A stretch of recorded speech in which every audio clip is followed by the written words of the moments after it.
All right, guys, let's talk for a few minutes about the role of elders and pastors. So, buckle up. I'm going to share some thoughts and a few things, some different passages of Scripture. We'll take a look at it and have some idea to have some balance as we consider the role of elders and pastors. Here we go.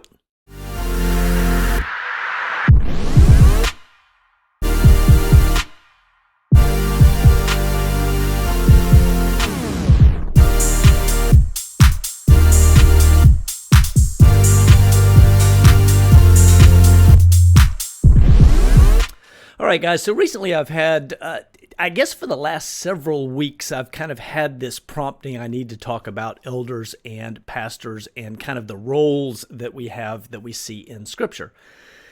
And then recently I've had multiple people contact me and say, hey, Pete, give me your thoughts on this, that, or the other as related to pastors and elders and other structures traditionally within the church.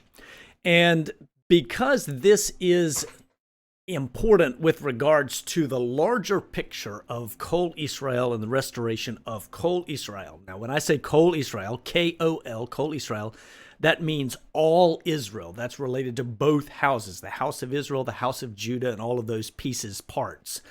So I recommend that you go back and take a look at I've got a couple good videos on this. One is Who is the Church? Another is Two Brides, One Stone. And it talks about what the big picture looks like. But we want to talk about elders and pastors a little bit in this area of big picture kind of look. I would begin by reminding you that Israel, Kol Israel, is a patriarchal tribal family. We're not a military structure. We're not, now, as a people, we can be at points. We're called to war at points, and we're called to be militant at points. But that is not primarily who we are. We are the family, the house of Jacob, that belongs to the Most High as his treasured possession. And as such, we are a patriarchal tribal family. And patriarchal tribal families do have some structure within them, but we're very clearly told all the way through Scripture, and it's really crystallized in 1 Corinthians 11:3, that the authority structure is God, Messiah, man, woman.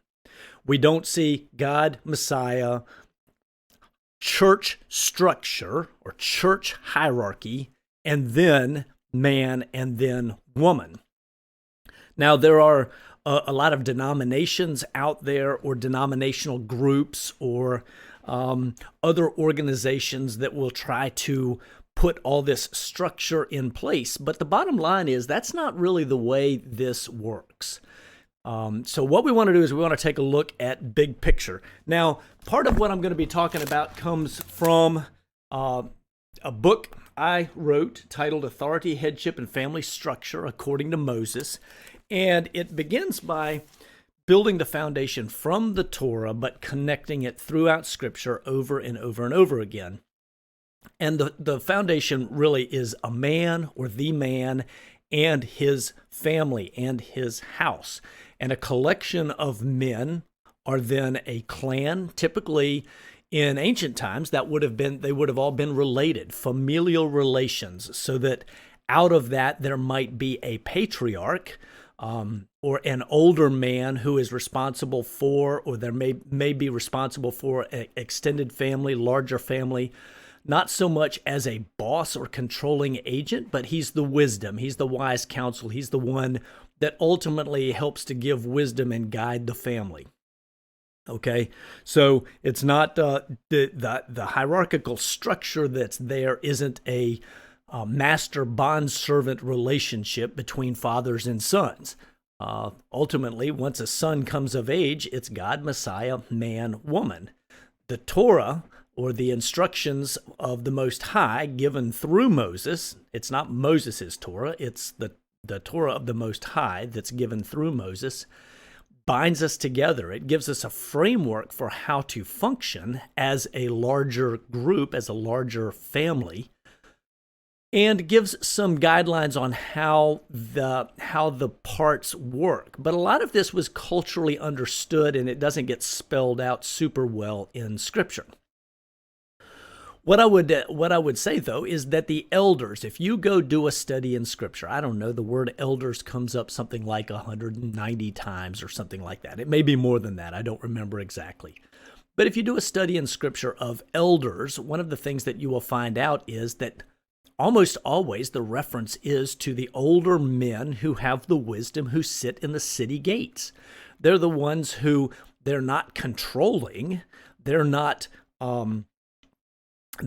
bosses for everybody. Instead, what they are is the wisdom. And the Torah binds everybody together so that everybody should be operating on a very similar page.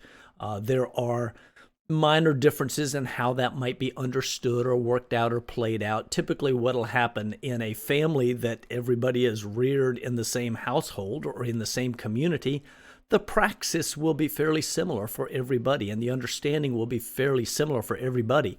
So there's not a need for this heavy-handed or a hard structure or leadership that is militant. Instead, what you've got men who are supposed to be functioning together, walking together, and then when major decisions have to be made that affect the larger community, at that point, the elders come together and the elders work it out.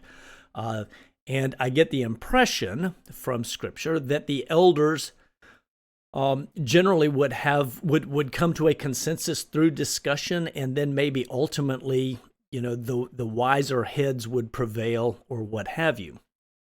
But I don't see this structure in families where, in larger family groups where one man is absolutely controlling everything. Otherwise, what's actually going on there is something more akin to what the Most High warns us about, and that would be a king. So we'll talk about that in just a minute. We'll talk about kingship in just a minute and why that's not a good thing and what happens when that goes on.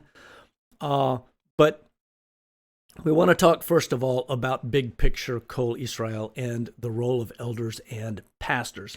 So I've got a good example here from Ruth. I want to go to Ruth for just a second. Ruth chapter 4. Now, we're familiar with the story in Ruth up to this point where Boaz has taken interest in Ruth, and he is in a place where he would like to redeem her and the property that belongs to technically her deceased father-in-law. And a portion of it would have belonged to her deceased husband. And so through levirate marriage, he is going to raise up seed for Elimelech, for Ruth's, and then for Ruth's former husband. And we see that the way this transpires, ultimately, she recognizes that he's the right one. He recognizes that she's going to fit well in his household, but he also recognizes that there's somebody else that has first claim. So at the beginning of Ruth chapter 4, we find this sequence of events. And this, I think, is going to be normally how elders function. This is going to give us a very good picture of how elders function outside of a time of war when a more direct authority and leadership is going to have to be turned over to individuals who call the military shots. Okay? So Ruth chapter 4. Now Boaz went up to the gate and sat down there, and behold, the close relative of whom Boaz spoke was passing by. So he said, "Turn aside, friend, sit down here." And he turned aside and sat down. So he and the other party are now at the city gates where they can have a conversation, right? And then it says that Boaz took 10 men of the elders of the city and said, "Sit down here," and they sat down. Well, this is interesting. It doesn't say that he's looking for the big boss. It doesn't say that he's looking for one man that's in charge of everything or one particular patriarch. He's going to the elders, and apparently there are more than 10 for the city, because he goes and chooses a minyan among the elders that are there. He says, "Hey, can you come here for a second? I need y'all's input." And what we're going to see is their input is minimal. What they do is they witness a transaction and they agree that it's a good transaction, and that's it. It's ultimately a conversation that's going on between two men that they are going to witness. That's really what happens right here. The elders aren't telling people where to go. Instead, we're seeing mutual submission. We're seeing men working things together and working things out.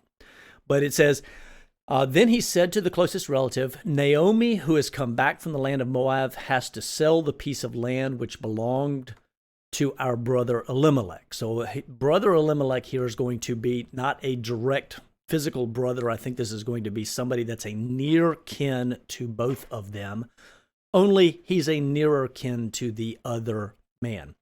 So I thought to inform you, saying, buy it before those who are sitting here and before the elders of my people. If you will redeem it, redeem it. But if not, tell me that I may know, for there is no one but you to redeem it, and I am after you. And he said, I will redeem it. Okay? So he's asking this man in front of the elders as witnesses. He's not asking the elders to make a decision. He's having a man-to-man conversation, right? Then Boaz said, on the day you buy the field from the hand of Naomi, you must also acquire Ruth, the Moabitess, the widow of the deceased, in order to raise up the name of the deceased on his inheritance. This is Levitical law being enacted right here from Deuteronomy chapter 25, verses 5 through 10, I think. The closest relative said, I cannot redeem it for myself because I would have jeopardized my own inheritance. Redeem it for yourself. You may have my right of redemption, for I cannot redeem it. Now, this was the custom in former times in Israel concerning the redemption and the exchange of land. To confirm any matter, a man removed his sandal and gave it to another, and this was the manner of attestation in Israel. So the closest relative said to Boaz, buy it for yourself, and he removed his sandal. Then Boaz said to the elders, see, the elders are just sitting here watching. This is an observation. They're witnesses. Boaz said to the elders and all the people, you are witnesses today that I bought from the hand of Naomi all that belonged to Elimelech and all that belonged to Chilion and Mahlon. Moreover, I have acquired Ruth the Moabitess, the widow of Mahlon, to be my wife in order to raise up the name of the deceased on his inheritance so that the name of the deceased will not be cut off from his brothers or from the court of his birthplace. You are witnesses today. All the people who were in the court and the elders said, we are witnesses. May Yahweh bless or make the woman who is coming into your home like Rachel and Leah, both of whom built the house of Israel. And may you achieve wealth in Ephratah and become famous in Beit Lechem. And of course, he's famous the world over because here we have it written into scripture and everybody knows the story. And they continue with a blessing. And Boaz took Ruth and became his wife, and he went into her, and the Lord enabled her, or Yahweh enabled her to conceive, and she gave birth to a son. The point is, what did the elders do? They witnessed something, right? That was it. They may have given wise counsel if asked, or if need be. If there was a dispute among the men, there could be wise counsel. But at the end of the day, the men work things out. God, Messiah, man, woman. It's not God, Messiah, big old hierarchical structure with everybody having subtitles and authorities and little dominions. God, Messiah, man, woman is the way this works. 1 Corinthians chapter 11, verse 3 is the Cliff Notes, or the condensed version would be a good way to look at it. So this gives us a little bit of a picture. Okay, I think we need to go right quick to Ephesians chapter 4. Now, no, we need to go to Ephesians chapter 5 first off, and let's look at something here. And then we're going to come back to Ephesians chapter 4 for just a minute. Ephesians chapter 5, verses 1 through 21 deal with how brothers are to dwell in unity with brothers. Okay, this is how men are to deal with men. So lots of good instructions through here. I think this is wise to go read periodically, take a look at everything. We need to know this. But we get down here to the summation verse. And this right here is where Paul says, be subject to one another in the fear of Messiah. subject to one another, or submitting to one another, other translations might say. Here's the point. Again, how do you submit to one another if you have this hierarchical structure that says that so-and-so dominates over so-and-so dominates over so-and-so, or so-and-so has dominion over others? You don't. Submitting one to another in the fear of Messiah is learning to walk together at peace and harmony. It's the maturity of every man, where men can walk together in harmony without needing this heavy-handed structure over them to tell everybody what to do and where to go and when to be there and so on and so forth. Right? Now, do we need some general guidance? Do we need some general understanding in things? Sometimes there will be elders who will say, these are some things we're going to have fellowship at this time, or we're going to be at this place, or we're working on this project together, or whatever. There's some organization that goes on. But see, that's the patriarch's job. That's the job of the heads of household, to get together and work things out. This is the elders in the gates. This is how that functions. Only in times of war do we see Israel having a single head, and that was usually the judges. Something was going wrong. Somebody needed to be raised up for the purpose of judging, and even then, the judges weren't the heavy-handed leaders in most cases. They were often a military leader. They were often somebody who could properly interpret and adjudicate the Torah. If we go to Exodus, let's go back over here to Exodus chapter 18, I think is where we need to go. I prefer the NASB 95. You can find this in the KJ. KJ is a decent translation. I think there are better translations. NAS 95, not the 20, but the 95 is one such. But let's go to Exodus chapter 20. No, 18, I'm sorry, 18. Exodus 18 is going to be the story of Yitro, when Yitro comes and brings Zipporah back to Moshe. I think that she had gone home to her father's house during the crazy in Mitzrayim in Egypt, and so he is now returning her to Moshe. And so he's bringing her, and what's interesting is when he brings her, Moshe goes out, pays honor, meets her. I talk about this extensively with regards to protocol and showing honor in my book when we get to this passage. But specifically, it says that, let's see. So at this point, Yitro's, Moshe's father-in-law, took a burnt offering and sacrifices to Elohim, and Aharon came with all the elders of Israel to eat a meal with Moshe. So even with Moshe and Aharon, there are elders. These are heads of family. These are heads of tribes. And so some of the dignitaries, the heads that are leading their groups, are going to be doing this. And we see all the way through. We see in, for example, the book of Judges, lots of places in there where even when the judges were raised up, in order to make things happen, they would go to the elders and get elder consensus. The elders were the ones who held the keys to the families, because the elders, the patriarchs, the old heads, were the ones with a vested interest in their own families and in their distant relatives, right? It wasn't the outsider coming in and saying, no, I'm the boss and I'm going to tell you what to do. It doesn't work that way. Never has. Until Israel got a king. And the Most High warned and said, don't get a king. You don't want a king. A king is going to take your lands. A king is going to take your money. A king is going to take your sons. A king is going to take you places and make you do things you don't want to do. This was a stern warning from the Most High. They disobeyed it, and that's exactly what Saul did.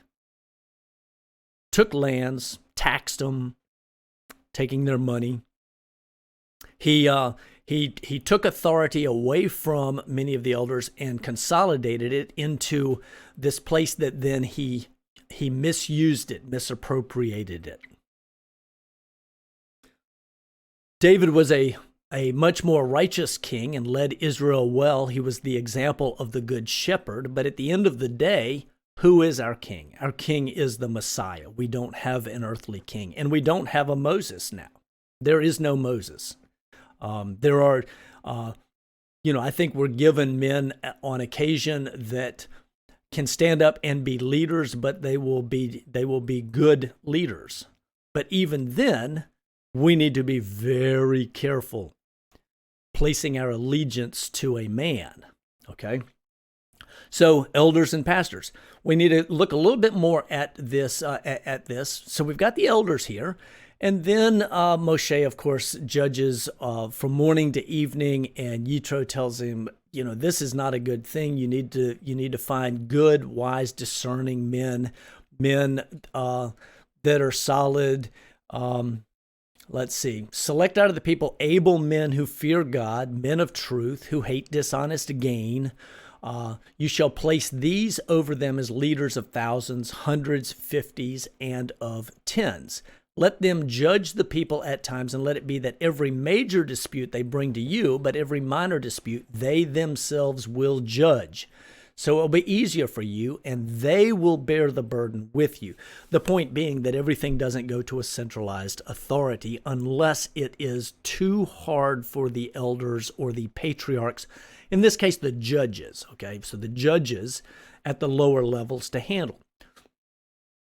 So the elders and the judges are not necessarily the same people. They could be the same people, but ultimately you've got men that understand the law and can give wise and good counsel. And then there are a lot of instructions about how judges are to handle or not handle disputes. They're to judge righteously, right? So the judges themselves are not necessarily elders. We find in many cases where the Most High raises up judges in the book of Judges who may be judging just one tribe. They may be judging judges over one region. We see judges that, I don't think we see any judges that judge over all Israel at any given point. No single judge is raised up. The first one that we have is King Saul, bad. At the people's request, they wanted to follow a man instead of following the Most High and learning to walk together the way they're supposed to walk together. Or, the next we see then is David, the Most High's choice, righteous man, who did well in all matters except for one, and ultimately is the prototype or the picture that we see of the Mashiach, right? And the Mashiach, the son of David, that currently sits on the throne in the heavenlies and will return and sit on the throne here on earth, is king. That is our king. Okay? So how are we to function right now until that point? Okay? So I think it starts with, big picture stuff. Big pictures start with small pixels, and the small pixels are men and their families. And this is really where I focus a lot of things in my ministry, is talking about masculinity, talking about men, talking about family, talking about marriage, talking about how these things are supposed to function at the small level. But what we should see happen is men begin to come together and learn to walk together in unity. Not necessarily all dumping everything at the feet of somebody else, but instead coming together and working together and walking together in unity. That's the way it's supposed to work. Now, in a patriarchal family that's multi-generational or that has gone through multiple generations, we have not. Okay, this time right now, most people are not directly related by familial connections. We don't have multi-generational. So we end up having to have a stronger trust bond, and we really need to come to a place where we recognize we are family. Israel is family. Everybody wants to think they, as individuals, have all of the right answers, and that is not the case. So the Messiah actually warned us against those who would lord themselves over others. He says, don't do it. Don't go there. And don't, that's what the heathen do. The heathen lord it over others. You're brothers. And we're all brothers and sit at his feet. He's the one. So those are some thoughts on the big picture. And so the big picture, what we've got to do is we've got to learn to come together and work together.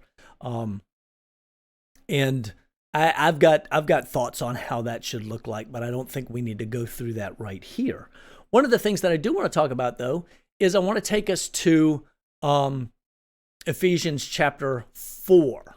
So we'll go to Ephesians chapter 4, and let's look at Ephesians chapter 4. And so Paul is giving some instructions here on how they're to function, how the body is supposed to work together, so on and so forth. And he comes down here to 4:11. He says he gave some as apostles, some as prophets, some as evangelists, some as pastors and teachers. And he tells us what their purpose is. It's for the equipping of the saints for the work of service to the building up of the body of Messiah.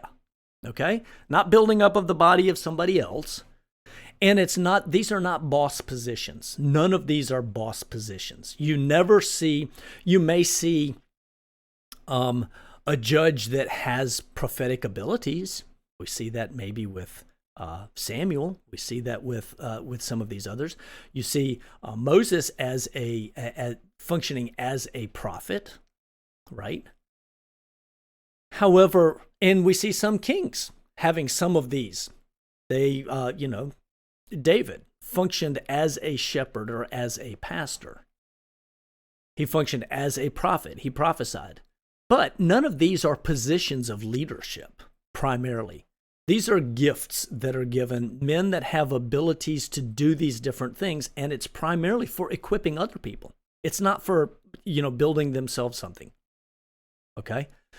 Apostles, prophets, evangelists, pastors, teachers, they're not leadership positions. The elders are the ones who lead. The elders are the ones who come together and work things out on a consensus basis, have discussions and work things together. What we need to understand is that the elders, the patriarchs, the heads of families do this. It's not a centralized leadership. Israel is a patriarchal, tribal family. It's not a hierarchical structure like you see in many churches that have all these different levels of authority. Bishops and pastors and elders and deacons and armor bearers and whatever. That's not here. That's not Israel. That's not the way it functions. It's an abuse of the system. When we get into this situation where we want to lord it over people or try to figure out how to cut people out or how to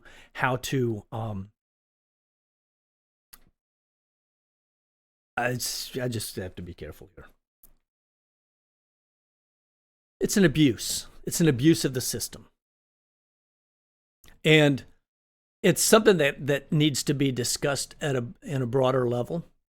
But we need to understand the restoration of Kol Israel is not in any one person or one group or one corner's hands. It's not. The Father actually wisely is making sure that it's not. And anybody that tries to do that, he will smash. Instead, we need to learn to function in smaller groups wherein men come together and work together and build together, benefiting Israel. And so I wanted to come in and just give some thoughts on this. Trying to think, I have lots of other places that we could go in Scripture to look at this and take a look at all of this. The bottom line, a great example is Timothy. we have in Timothy, it tells us, what the qualifications are for elder and deacon, and they almost exactly match what we see in Exodus chapter 18 with the role of the judges in being able to judge. But Timothy, as a young pastor, was not. He was given instruction in how to lead, but he wasn't told to go take authority over all of them. Instead, his responsibility was to go and set elders in place, get the elders right, and then move on. Teach. You teach and you equip. You do what it takes to help men get to where they're operating together the way they're supposed to be operating. And when they have a challenge between them, mutual submission and coming together and having a discussion. At the end of the day, the elders should be the patriarchs, should be family heads and family leaders. And we have to learn how to function together this way. So, challenging material, and certainly something that, I see all through the Messianic. I see all through the Hebrew roots or the Hebraic or whatever, where there are lots of little factions instead of men learning to set aside some of the smaller things that are differences in understanding, and instead of dividing over things, learning to work together, learning to come together, functioning together. Being honest enough to say, you know what, I don't necessarily see that in Scripture. We've got a different calendar, as an example. Maybe we have a calendar difference, but we will fellowship together. We will not allow smaller things that are ill-defined in Scripture divide us. Yeah. Instead, we're going to learn to function together as a people and not try to take authority over each other, and instead learn to walk together. That's what we need. We need more of that and fewer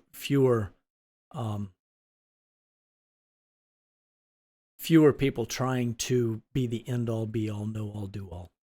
That's what we need. So, challenging word. I know some people are probably going to take it very personally, and, go look at the Scriptures. Take an honest look at the Scriptures. And, I'm curious, where is it that elders have boss hats? In some matters, they're going to have some stronger discussion. But that shouldn't be the order of the day. It shouldn't be the ongoing way things function. It's not.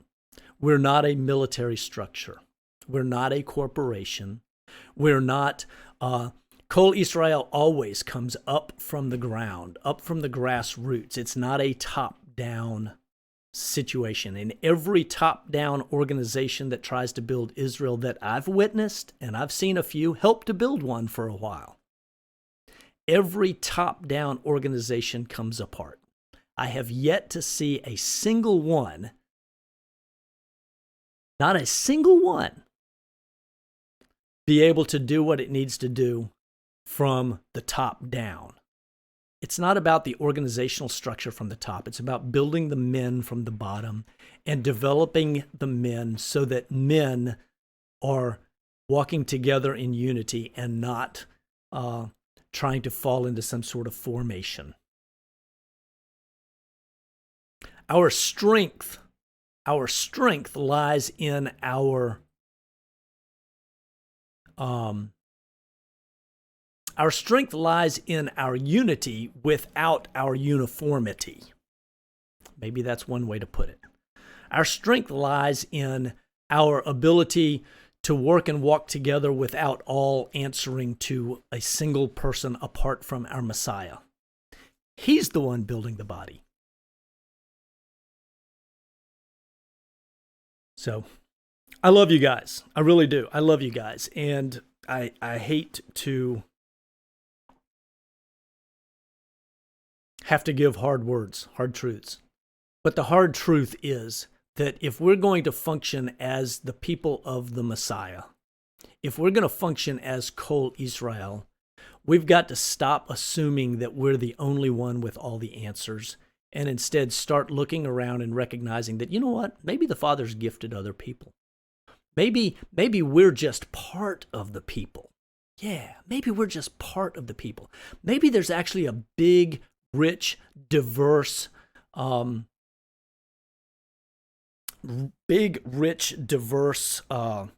tapestry. That's a good word. Tapestry for who Kol Israel is. Maybe they don't all look like me. Maybe the Father actually is doing something that's much bigger than my small myopic brain can wrap itself around. Maybe what we need to do is we need to trust that the Messiah is the one and that he is equipping lots of different people, lots of different ways, with lots of different things. And we need to learn how to come together and learn from each other and work together so that we are moving together and not any one trying to take authority over another. Yeah. All right. Love you guys. For King and Kingdom, I bid you shalom.